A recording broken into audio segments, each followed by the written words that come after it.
மறந்து போச்சுன்னா நீங்களும் பாதிக்கப்படுவீங்க. இப்போ என்கிட்ட வந்து இந்த நபர் தான் சொன்னாங்கன்னா அதான் அவர் சொல்றதே வாக்குவாங்க. அவர் நினைக்கலாம் நான் கூப்பிட சார் தெரியாம பண்ணிட்டேன் சார் அப்படின்னு சொல்றாங்க. ஆனால் முடியாது. ஏன்னா வருங்கால அந்த ட்ரக்ஸ் அதாவது வலி மாத்திரைகள், தூக்க மாத்திரை, மனநல மாத்திரைகளை யார் கையில் எடுத்து யார் பெரிய கொடுக்குறதோ சரி, வெளியே எடுத்துற போதோ யாரு நீதி சொன்ன நார்மல் சொன்னல 5 ml இருக்கும், 3 ml தான் கொடுப்போம், 2 ml எப்படி ஹேண்டில் பண்ணும். அது மாத்திரைகள் தர்றது சரிங்களா. மெயினா நீங்க மெடிக்கல் ஸ்கூல்னால சொல்றேன், ஏன்னா அவசியம் கவனம் வச்சுக்கோங்க. நண்பர்களுக்கு சரிங்களா. இந்த குளோரோஃபார்ம் யாராவது கேட்பாங்க, டாக்டர் வீட்லயே அதை கொடுத்து வச்சுக்காங்க சரிங்களாப்பா. ஏன்னா நாங்க எடுத்த உடனே ஒரு ஆள் குடிக்கிறாங்கன்னா அடுத்தவங்க வீடு தான் ரேட் பண்ணுவோம். அப்ப அதெல்லாம் மாட்டி சும்மா கூட வச்சுப்பாங்க சில பேர். ஆனா அதெல்லாம் தேவையில்லை சரிங்களா. ஆனா கவனமா இருங்க, சார் சொன்னதை ஞாபகம் வச்சுப்பீங்க. நண்பர்கள் தெரிஞ்சு கவனமா இருங்க, சீமாக்க தகுங்க. உங்க ப்ரொஃபஷனை நீங்க தான் டாப்பா இருக்கணும். எல்லாரும் அன்னை பேசாத அந்த மாதிரி மைண்ட் செட் சரிங்களா. சொல்லுங்க. ஃபர்ஸ்ட் வந்து சார் வந்து எப்படி மெடிசன்லாம் யூஸ் பண்ணணும், என்னென்ன மெடிசன்லாம் யூஸ் பண்ணணும், யார் யாரெல்லாம் கொடுக்கணும், அது எந்த மாதிரி கொடுக்கணும், எப்படி விசாரிக்கணும், அது பிரிஸ்கிரிப்ஷன் எப்படி பார்த்துக்கணும் அப்படின்னு சொல்லிட்டாரு. நெக்ஸ்ட் வந்துட்டு சொன்ன மாதிரி இந்த ஆப் எல்லாமே யூஸ் பண்ணும்போது பார்த்து யூஸ் பண்ணணும், யாரையும் ஃபோட்டோ ஷேர் பண்ணக்கூடாது அதெல்லாம் சொன்னாரு. யார்கிட்டையுமே பேசாதாலுமே நம்ம டிஸ்டன்ஸ் மெயின்டைன் பண்ணணும். ப்ரொஃபஷனலாகவும் சரி பர்சனலாகவும் சரி டிஸ்டன்ஸ் மெயின்டைன் பண்ணணும். யார்கிட்டையுமே நம்ம பர்சனலாக ஷேர் பண்ணிக்கூடாது. மேக்ஸிமம் அதை நம்ம கரெக்ட் பண்ணணும்.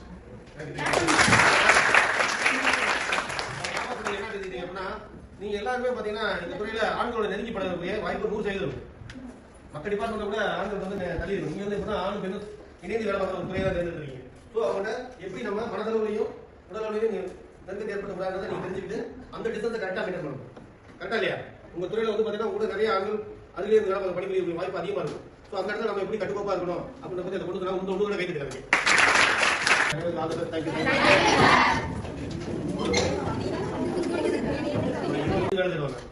நீங்க வேலையை தேடிட்டு படிக்கிறீங்க கரெக்டா. அதுக்கே உங்களுக்கு நல்ல ஒரு இது உண்மையிலே நீங்க தேர்ந்தெடுத்து நன்றி சொல்லிக்கிறேன். சூப்பரான உண்மையிலே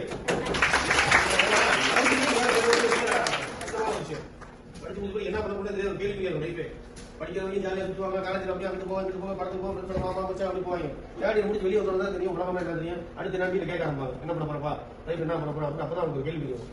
அது வரைக்கும் தெரியாது. ஸோ நீங்க வந்து எப்படின்னா அப்படி கிடையாது.